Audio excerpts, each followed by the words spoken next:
qui a été complètement investi pour répondre aux enjeux de la crise sanitaire. Le personnel de la ville, les enseignants, bien évidemment les directrices, tous et toutes se sont mobilisés pour faire face à la crise sanitaire.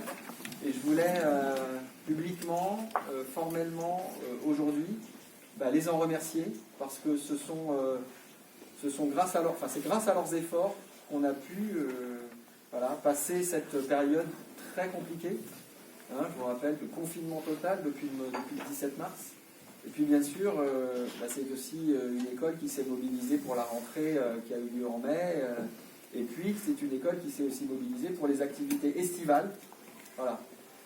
Donc à bien des égards, j'ai pas envie d'utiliser le mot exemplaire parce qu'il ne s'agit pas forcément de mettre l'école sur un piédestal, mais en tout cas à bien des égards, elle est exemplaire de l'engagement des personnels. Voilà. Et je veux les en remercier. J'en profite aussi pour remercier monsieur le recteur et monsieur l'inspecteur académique, puisque si l'école a aussi bien œuvré, fait son travail pendant toute cette période, c'est aussi grâce à la coordination entre les services, entre les personnels, qu'ils soient de l'éducation nationale ou de la ville. En tout cas, à cet égard, on peut dire que l'école a été exemplaire. Voilà.